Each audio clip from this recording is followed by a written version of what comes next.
make your prosperity consciousness. To me, prosperity means that I am prosperity. People say, what do you mean I am prosperity? Well, because I am is a name that we give God, the divine or the supreme, that we all have in common, that we are part of. The real, the true, the authentic. And also, like according to the Vedas, what the outpicturing where we are is a place, they say, for the envious.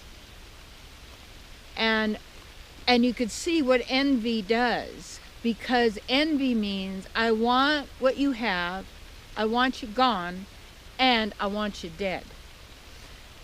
And that envy comes from a poverty consciousness of not having, not being good enough, not having enough,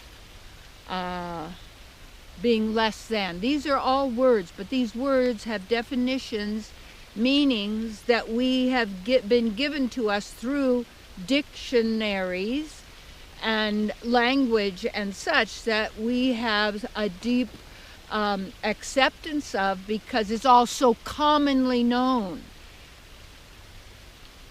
And you do not need the common. You want the uncommon. And the true uncommon is always the most common, because it's everyone who is a living entity, not creations. Just like as this body is a creation because it has a beginning, a middle, lives for a while, and then goes in the appearance, you see. But did you know before the flood, supposedly 12,000 years ago, people lived 900 years? Why did they stop? Guess what? Because then people started to believe, oh, you could eat animals, kill and eat animals. Now God changed God's mind.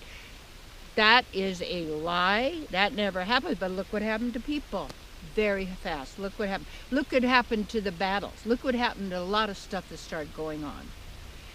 And what you can, and as you witness that and you perceive that, and that's why you have to do your own research, if you like. And it is interesting, because the purpose of it is really to bring you to that perfect prosperity consciousness. And that prosperity consciousness is that state of knowing and being centered in the absolute truth. And that means being in yourself as the now, with your beloved. And that we all have the same beloved, yet each of us has our own individual relationship, even those who say atheist or agnostic, or they're this religion or that, is if we take a notice that the divine is creative, and so its nature is creation, and that means expression. And our nature are these many creators, but actually through which the creation operates. And what we want is, and desire, is the consciousness of prosperity, is that state of the absence of fear and self-doubt. It is that absolute state of grace. And when that state of grace appears also, when the body also is a purified vessel, the temple of the living God. And even a temple on the outside, a church or a temple, synagogue, whatever, build these buildings,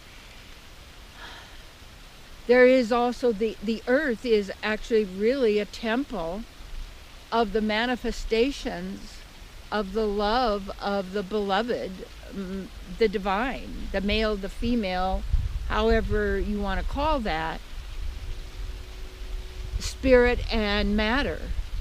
And matter is also mother, you see, who is then the mother of these physical bodies made of these elements. that we have taken on to experience this reality, but it says that this is a reality for the envious. And the envious are those who do not know who they are and the powers they possess, because they believe the second voice, the voice of the mind. And when you focus on the voice of the mind, and now what is everybody talky out there? I'm using it now. And if we're going to use the words and the sounds and the symbols, we want to be conscious of that to actually take us, because these are steps.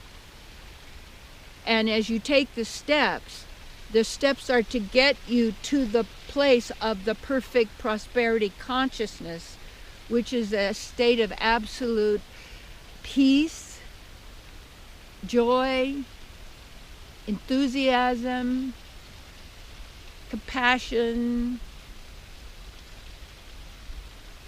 expression. And that's why it's so important also for you to start expressing your artistic abilities and your musical abilities. And people say, oh, I can't sing. Yes, you can. I could teach anybody to sing, because I learned from the maestro. I'm telling you. Everybody has a voice. Perfect prosperity consciousness means to go forth with enthusiasm and to be who you are. And it is a state of absolute certainty.